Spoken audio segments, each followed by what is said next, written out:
What's up everyone?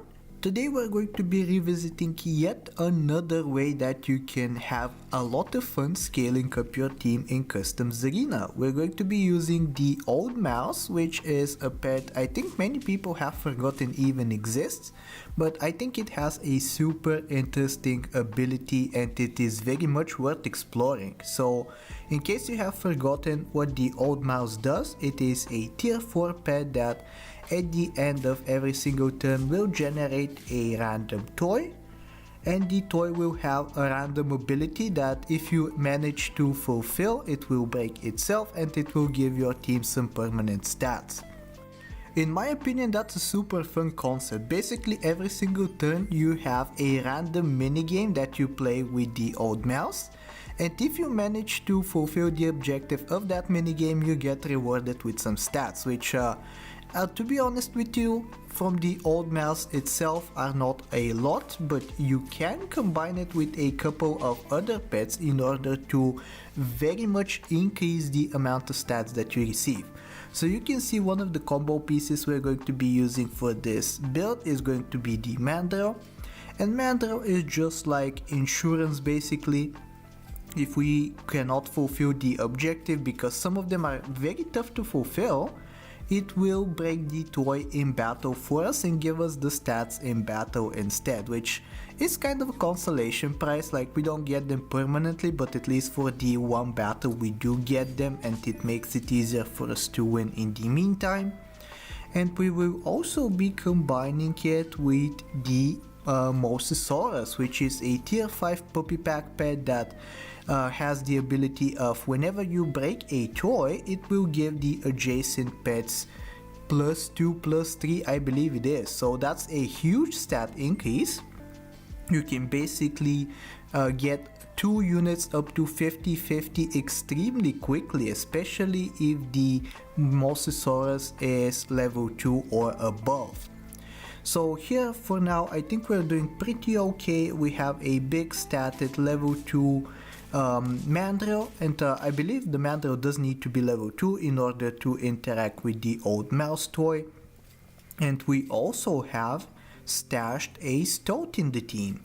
Stoat is there because if we manage to sell it on turn 7 or turn 9 rather, and it gives us a level 2 Mosasaurus right off the bat, we're going to be extremely happy. Or alternatively, we can try selling it on turn 7 to try to get the old mouse instead. The combo does require its combo pieces to work very desperately, so the Stoat is some insurance once again that we get those combo pieces. Like for example, you can see here we try to level up.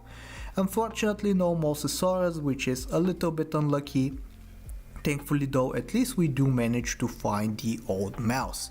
So we're going to sell something to make space for it, and we're going to pick it up, and you'll see how it is going to function in just a second. Here we go, turn is over. I do believe it's, I said it works at the end of the turn. It actually works at the start of the turn, so at the beginning of the next turn we will see its ability in action. And here we go, we get a random toy.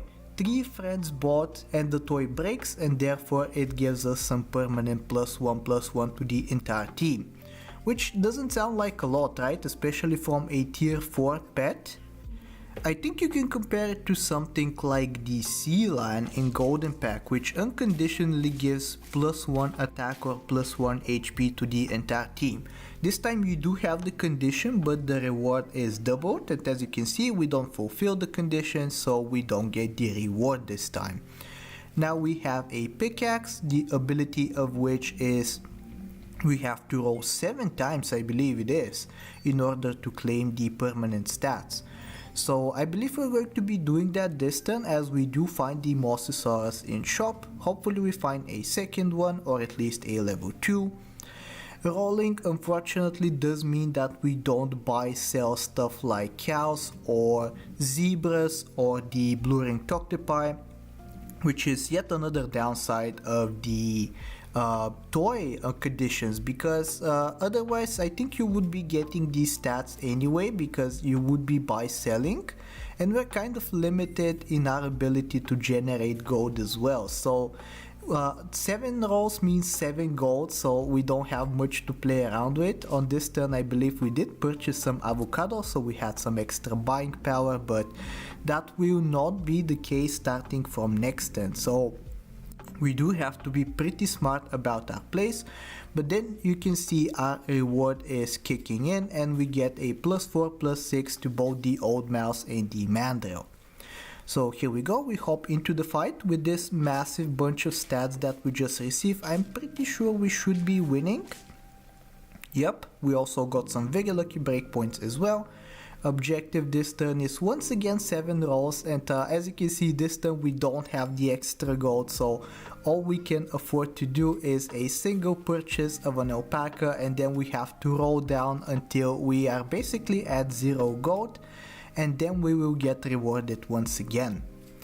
One more thing worth noting, I think it's actually beneficial for this kind of build to go 4 squad, only 4 pets on the team, just because some of the objectives include buying pets and selling pets, which is easier done when you only have 4 big pets on your team. So this alpaca, I don't think it will be a mainstay as we win once again. This time we get the candles once again, which means we do need to buy 3 pets, so now we can combine it with something like the blue ringed octopus, and thankfully we find 2 of them in the shop. Because of the alpaca we actually get level 2 blue ringed octopus, which doesn't happen every day. We can finish off with a purchase of the old mouse and we get another bunch of stats. So you can see how fun this is. Every turn you have to think, can I afford to do this? Can I afford to do that? Is the reward worth it? I find that super fun. And now we get the old mouse up to level 2 as well, which will double the stat increase from the toys that we keep getting every single turn. Here we win once again. Unfortunately we don't have any strong in battle abilities outside of the mandrill. This time we get a toy that is the opposite of buying. We need to sell 3 pets in order to activate the toy this time. But there are some clever tricks to overcome this requirement as well. You can see that I am buy selling pigs because they are cheap. I can also buy sell this toad because it will count as 2 cells. I don't think we need the 4th cell in order to activate the ability. As you can see, we get to keep the tiger if we so chose, but here we go, we end up selling it instead for a melon, and hopefully we're going to be winning this turn as well. So you can see once again, very much have to think every single turn in order to maximize the potential of the old mouse. As we get the mirror once again. So again, we're looking for oysters, we're looking for pigs, we're looking for stoats. Unfortunately, that does mean we get to waste the triggers of the alpaca, but I think that's perfectly fine. And here we go, this oyster I believe will complete the 3 cell requirement. Though we do find another mosasaurus in the shop, so we get to slot that in as well. We're going to be selling the alpaca to fulfill the requirement instead, and you will see the massive bunch of buffs that we get to receive. +2/+2 on everything, and then another +6/+6, or a +4/+6, and another +2/+3 on 2 pets each, which is very hard to calculate how much it really is, but it is a lot of stats, and you can see our team is very chunky for turn 13, I would say. Even this level 3 whale summon team with a kappa I believe is going to fall to us, and you can see the amount of stats makes it not even close at all, as we get to clean up the turkey at the back and win. And yeah, 2 more objectives left to go. This time we get the pickaxe once again. I do have to say, we didn't get that much toy variety in this run. It's like mostly candles and pickaxes and the magic mirror 2 times, which I think there exists like how many more toys? Like 5 more toys, and they all have vastly different objectives you need to fulfill. I'm not going to be complaining though. You can see we are easily achieving the objectives and we are getting the rewards.